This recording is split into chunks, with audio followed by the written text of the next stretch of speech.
Hi, in this video we're going to talk about beach sensory stories or sensory experiences. Now these are a great thing to do if you're either planning a trip to the beach and you want to give your child some experiences of some of the things that they might feel, see and hear at the beach before you get there, so you're kind of preparing them for some of those experiences and sensations. They're also a great way to relive a memory of having been on a beach trip, to remind your child and bring back those memories as you're talking to them about what you might have done at the beach. Now you can make your beach stories as short and simple or as complex as you wish. I'm just going to show you a few things here that you could use within your beach sensory story to highlight those experiences, those feelings, from touch and smell to feeling of different like wind on your face or sea breeze, that sort of thing. So one of the obvious things is a little tub of sand. I've got a little tub of sand here, so you could get your child, Dolly's going to be my child today, get your child to put their hand in it. You can play with it and show them the sand, let them feel how gritty the sand is, make things with it, play with it as much as you like. You may find it easier to have it out on some sort of tray so they can put their hands through it. You could even put their feet on it if you want them to try and get used to the sensation of sand on their feet. You know, if you're thinking, well, they've never been on a beach or they're a little bit unsure about the feelings on their feet, you could start preparing them for things like that. Just show you here, I've got a really big plastic tray that I use a lot. Something like that, you could spread the sand on it and then you could let them put their feet on it, hands on it, anything like that. So sand is the obvious one. Shells, quite often you might have shells in the house that you've collected from previous beach trips.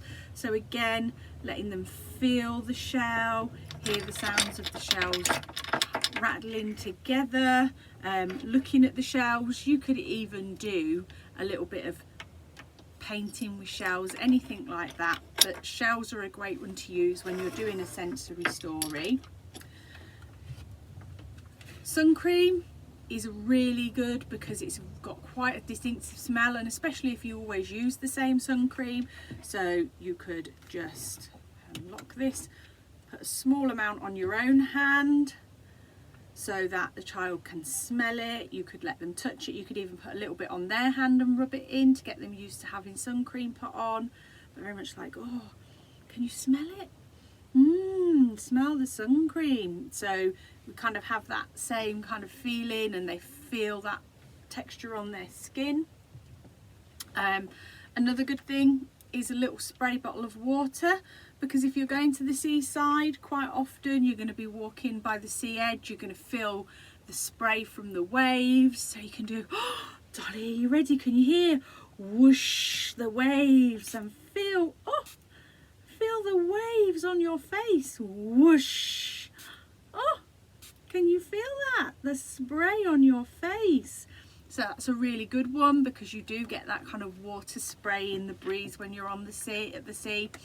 Again, a bucket of water, bowl of water, splashing around, putting their feet in, especially if you're wanting to take them paddling, is another good way of getting them used to putting their feet into water if they're a little bit off with that. You can use, sometimes it's quite breezy at the seaside. I've got here a little desk fan, but if you've got a little hand fan or something like that, you can just use that for, oh, can you feel the breeze? Can you feel the breeze from the sea?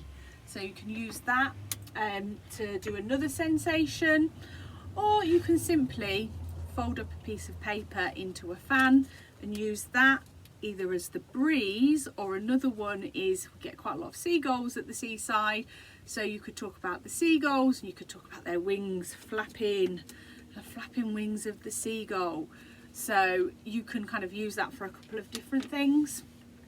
So they're all different ideas that you can use to build a sensory story or a sensory activity around a visit to the beach.